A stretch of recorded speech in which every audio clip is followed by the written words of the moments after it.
Favorite girl gamer, Lauren the Fox, aka the Fox Tato, and I've decided that I'm going to do a new type of webisode series on my YouTube channel because I'm looking to kind of expand my horizons and make it not just a gaming channel, but also a channel where you guys can come and see some really interesting and some non-controversial, non-political type of videos and some reviews. So today, this is episode 1. I'll be reviewing The Bird Box, or Bird Box, by Josh Malerman.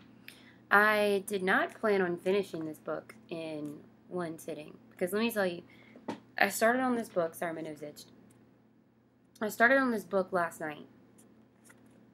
I finished it completely and totally, all 260 pages of it.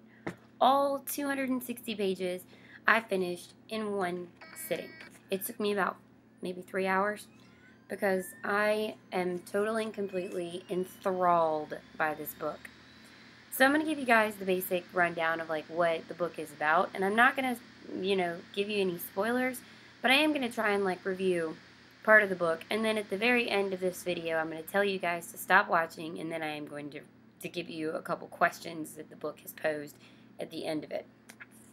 Because the ending of this book was different. It's different than anything I've ever read before.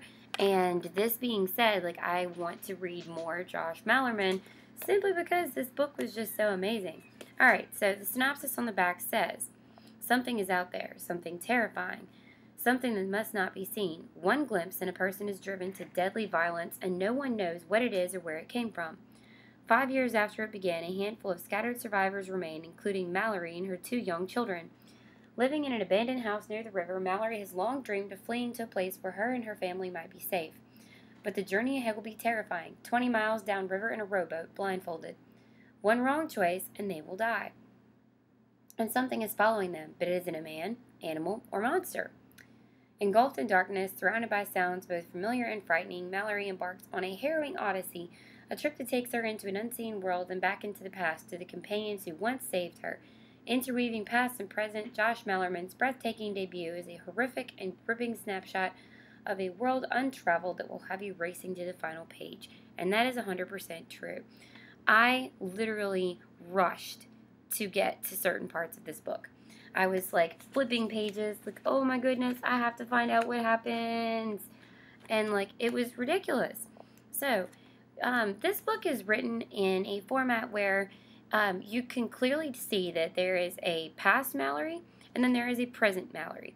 So past Mallory is whenever Mallory is first pregnant, and she's about to, move in with her sister Shannon, and there's this. We're gonna call it the problem because that's what they call it in the book, and we don't really ever find out a whole lot of details about the problem, but we're going to call it the problem. So the problem starts whenever Mallory moves in with her sister Shannon, and they have found out that Mallory's pregnant. Mallory and Sharon are sisters, and their parents live a good way away, and I forget exactly where they live because it's just a small minor detail in the book, and it's not really one of those things that you need to know.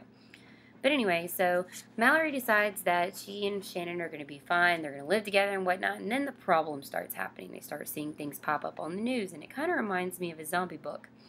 Like, there's, these people that are committing suicide. Instead of being eaten by zombies, whenever they see something, they're committing suicide. So the government's telling everybody to stay in your houses and, like, put blinds on your windows and don't look outside and don't go outside, and like basically it's like there's some sort of a zombie outbreak or something that's going on. And I was really like, oh god, there's gonna be like these flesh-eating, zombie things. And I'm kind of, at this point, I'm like, oh, okay, this book is probably gonna suck. But I wanted to keep reading simply to see, because I had already spent the $15 on the book. It's actually $15.99 if you get it at Barnes & Noble, or if you get it on the internet. I'm telling you guys, this is worth every penny. So, without spoiling anything in the story, I'm going to skip forward. Mallory ends up going into this place with these other people. There are Olympia. Olympia is another pregnant girl There is Cheryl. Cheryl is another female that's in the house. There's Tom, which it kind of suggests that Mallory is falling in love with Tom at some point. There's Dawn, and then there's Felix, and then they have a dog named Victor, and then there's another guy in the house as well whose name is Jules. And they go get water from the back of the house, like 80 yards back is the river, and then a little bit before that there's a well that they take water from. And so Mallory enters this place, and her and Olympia are both pregnant, and it focuses a lot on the worries, and it makes you immerse yourself into the story. Like, they talk about Dawn saying there's not enough food, and that really hits home to some people, because I'm thinking, like, well, what would I do? And it makes you put yourself in this situation. Like, for me, I've got a husband and the child that I've got that stays with us, and it's my husband's child, but I would be wondering, like, what would I do? Like, how would I take care of this child? How would my husband take care of us? Like, how would things progress?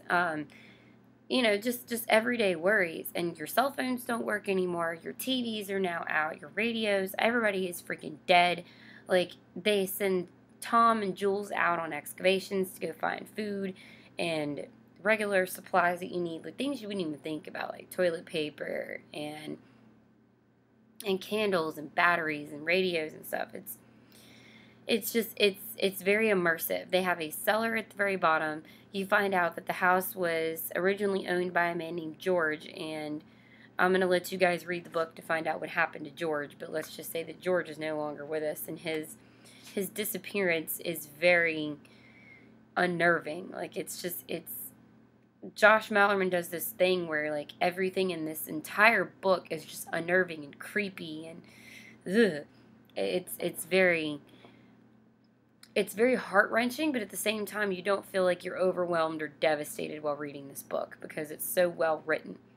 So, this is the point in the video where I'm going to tell you guys, if you don't want to know the ending to this story, if you don't want to know the spoilers and you're going to read this book, this is the part where you should turn this video off. I'm going to give you guys a few minutes, or a few seconds, about the next 15 seconds. Because there are some questions about this book that I had. And if you've read this book, I would like to see your opinions on what you think are the answers to my questions in the comments below. Okay, you guys have had more than enough time. So if you've read the book, you know that you never really get to know what the fucking creatures are. And that bothers me. It really bothers me. I can't tell you how much that bothers me about this book. Like, I have no idea what the creatures were. The guy that she met on the river just went fucking batshit. The birds decided to go batshit. They killed the fucking dog, which I didn't like.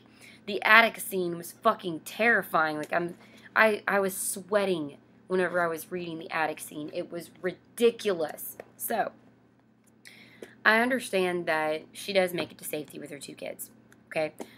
At the end of the book is it's, you know, I mean, they do make it to safety, and she's, you know, she said safe now here, hugging the children. It feels to Mallory like the house and the river are just 2 mythical locations lost somewhere in all that infinity. But here, she knows, they are not quite as lost or alone. I'm looking for the sequel. Josh, please help a bitch out. Give me the sequel to this wonderful book that has consumed my day. You have to tell me what happens. I can't stand it. So, what do you guys think the creatures are? Like, if you look at them, you go insane. Because Gary had, you know, taken Frank's journals, and it's kind of left ambiguous whether they were his thoughts or whether they were Frank's thoughts or whether they were both of their thoughts. But, yeah. I don't know what the hell these things are. Like, if you look at them, you go crazy. Like, I don't even want to look out my window at the current moment. Like, I'm terrified of going outside, and this book has actually mind-fucked me pretty hard. Like, I do not want to go look outside at the current moment. But, yeah. So, what are these things? What the hell are they? Why do you go crazy when you look at them? And Don, you bastard. I really wish that Josh would have told us how he died, because I hate Don for hiding Gary, prick. Like, Why? Why would you do this to me? Dawn, we trusted you. Damn it. Now Tom's dead. Yeah, Dawn. That's for you, Dawn. Fuck you. I don't like you anymore. I'm upset. Anyway. If you have made it to the end of this video, that means that you have read this book. If you've made it to the end of this video and you haven't read this book, well, shame on you. There's still a lot of stuff that I left out in my review of this book that you should probably figure out for yourself. There are 3 major plot twists that I left out, and some questions to get you to read this book. Olympia's babies, or baby. Mallory's babies, or baby. Do they survive? Do all of them survive? Does Olympia survive? What happens? Is Tom really dead? Is Dawn still alive? What happened to Gary? What happened to the guy on the boat? What happens whenever animals look at these creatures? Figure it out, guys. This is an awesome book.